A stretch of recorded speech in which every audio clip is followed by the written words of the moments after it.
Sveiki! Domāju, nogaidīšu līdz nedēļas nogalei un paskatīšos, ko tad mūsu Latvijas sabiedriskie mēdīji runā par Mārtiņa Bunkas slepkavības lietu. Zinot to, kad šajā nedēļā liecības sniedz visi trīs apsūdzētie. Pirmais bija Mihails Uļmans, otrais bija Viktors Krivušejs un trešais bija Aleksandrs Babenko. Bet viss, ko mēs dzirdējām pēdējā trešajā dienā, bija tas, kad Aleksandra Babenkos liecības sniegšanas laikā tika apcietināts Aleksandrs Babenko dēls, kā viņš pats saka, 1992. gadā dzimušais Arķems Babenko, kā raksta Delfi. Nu lūk, un neviena cita informācija. Bet ir mazas nianses, kuras man liek pievērst uzmanību šim apcietinājumam, ne ar izbrīnu, bet principā apcietinājumam kā tādam, un tieši laiku, kāpēc tika apcietināts viņš, un kāpēc tieši tanī laikā. Un paskaidrošu, kāpēc. Pirmām kārtām, ņemot vērā to, ko es lasu Delfos, kas tika izņemts no apcietinātām personām, un no kurām viena ir bijusi Arķems Babenko, tātad kopā ir 5 personas. Un izņemts tur 17 kg marihuānas, ja es pareizi sapratu, un visādi ieroči, un arī dažādi datu nesēji. Pie datu nesējiem mums ir jāiepauzē nianse, jo Aleksandrs Babenko savas liecības sniegšanas laikā teica, ka viņam esot vēl ceļā video materiāli, kur varētu kompromitēt kādas amatpersonas esamību Turcijā, Stambulā, par ko liecināja gan Viktors Krivušejs, gan pats Aleksandrs Babenko.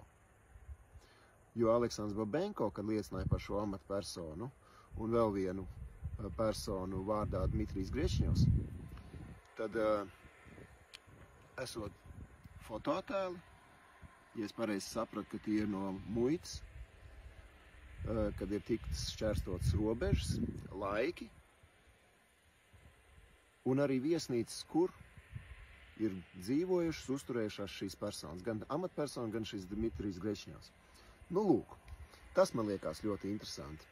Un tāpēc, ja skatās no tāda apsūdzības rakursa, tad tas, kā saka Aleksandrs Babenko, ka tā ir provokācija. Lūk, tas ir viens jautājums, kas nians vai pie kuras gribētos paskatīties. Otra nians, kuru gribās paskatīties, ir tā, kāpēc Latvijas sabiedriskajos mēdījos nekur citur neparādās nekas vairāk par šo liecības sniegšanu, kā tikai tas apcietinājums. Un šo apcietinājumu rakstos pilnīgi vienādi praktiski bija teksti, kas ir saistīti ar Lasmaņkunga izteikumiem. Par principā tādu liecinieku apdraudējumu. Un es principā piekrītu Lasmaņkungam, kad ir liecinieku apdraudējums. Jo jebkurš cilvēks uz doto brīdi, kurš atrodās tiesas sēdēs, arī preses pārstāvi, arī parasti apmeklētāji, un arī tulki varētu būt, jo principā jebkura persona, kura tur atrodās, arī advokāti un tam līdzīgi, ir savā ziņā liecinieki jebkuram visam procesam. Nu lūk.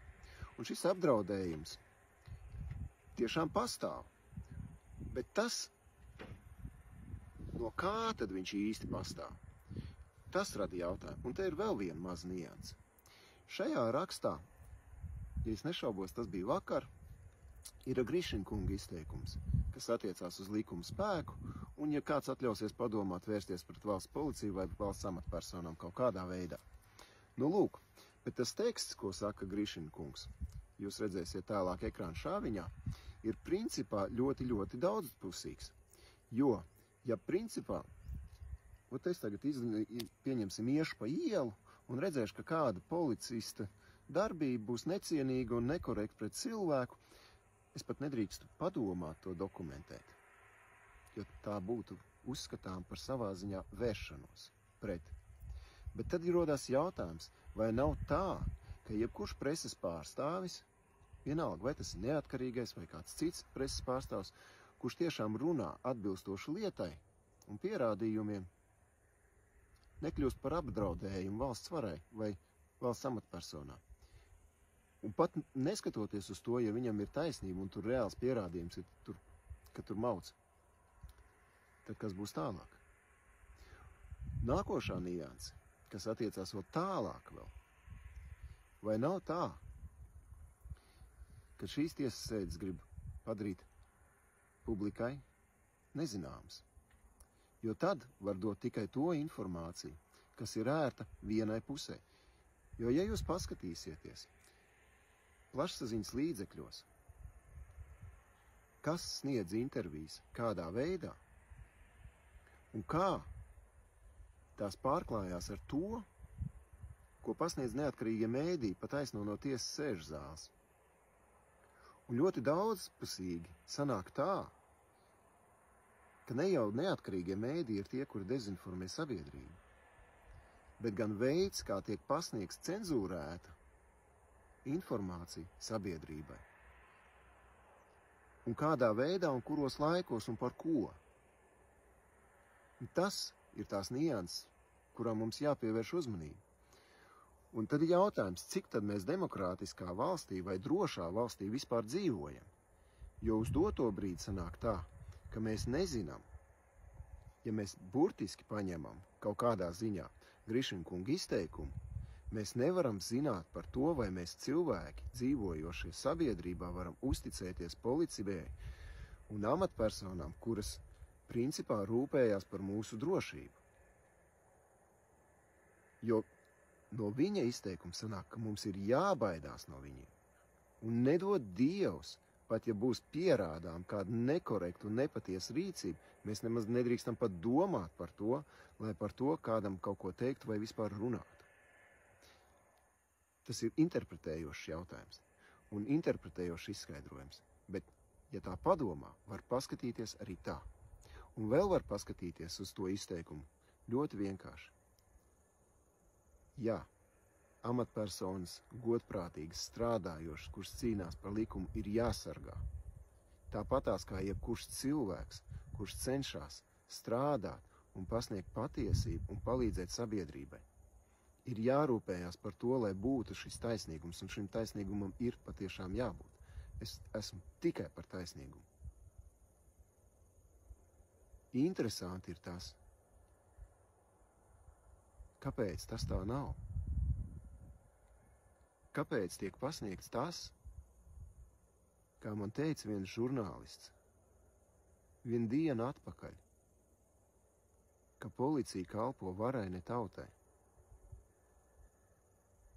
Bet ja tauta ir tā, kur ar saviem nodokļiem maksā nodokļus, un maksājot nodokļus praktiski par jebkuru pirkumu, kur mēs uztaisam veikalā vai vienalga, kur ir tie, kuri mēs maksā algas šīm amatpersonām, kāpēc mums no viņām būtu jābaidās, ja viņu pienākums būtu rūpēties par mūsu drošību un par kārtību mūsu valstī, pilsētās un tam līdzīgi?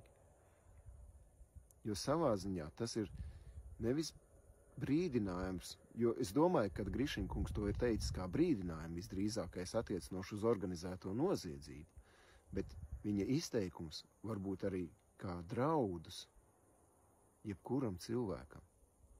Es domāju, ka korekti būtu bijis, ja viņš, protams, specifiski būtu pateicis, jūs tur organizētie noziedznieki, ja jūs domājat tur taisīt visādas figņas, tad mēs jūs vienkārši iesēdināsim atbilstoši likumam, bet mēs jūs vienkārši aiz restēm, tur jums arī vieta.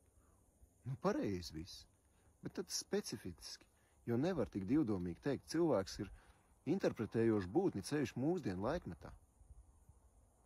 Es neko nepārmetu, bet es aicinu. Jo principā, ja es kā cilvēks, kurš ir nekas, šo saredz, tad es domāju, ka jebkurš loģiski un saprātīgi domājušs cilvēks ar to tā var paskatīties. Kā būs? Mēs nezinām. Bet Dievs dod, lai visām amatpersonām viss ir labi, lai mūsu valstī ir kārtība, un lai viss ir tieši tā, kā tam ir jānotiek. Un ar to, ko es saku, ka viss ir tieši tā, kā tam ir jānotiek, es saku no garīga rakursa punkta. Jo visi procesi, kuri šobrīd notiek tam, kā tam ir jānotiek. Acīm redzot, ka laiks tikai mums parādīs par to, kāda būs tālākā rīcība.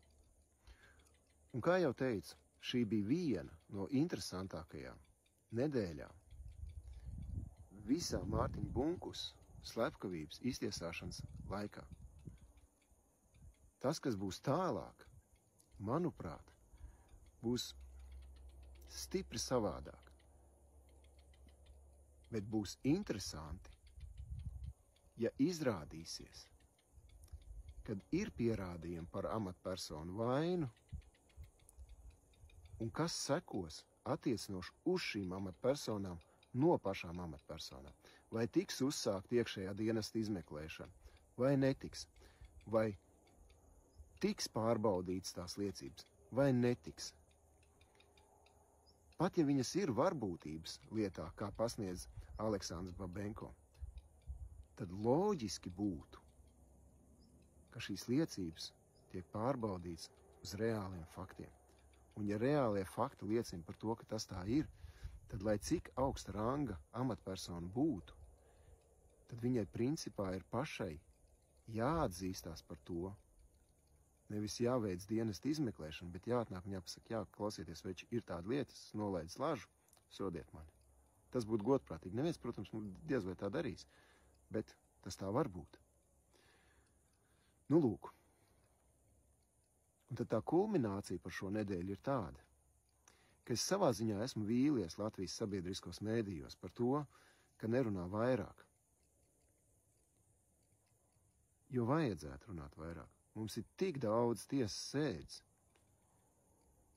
un tik daudz cilvēki, kur ir tik daudz viss kaut kas samuģināts, ka dažkārt nevar pateikt, vai tiešām ir tā, ka daudzas amatpersonas ir kaut kādā ziņā mazāk kompetents par parastu cilvēku. Es nesaku, ka tas tā ir, bet tad, kad es paskatos un palasu un padomāju, tad citreiz tas tā izskatās. Vārdos nekad nesaukšu. Lai nekādu neaizvienot nevienu. Bet ja kāds uztver personīgi, piedodiet, tā ir jūsu uztvere. Jebkurā gadījumā. Lai jauka svētdiena visiem.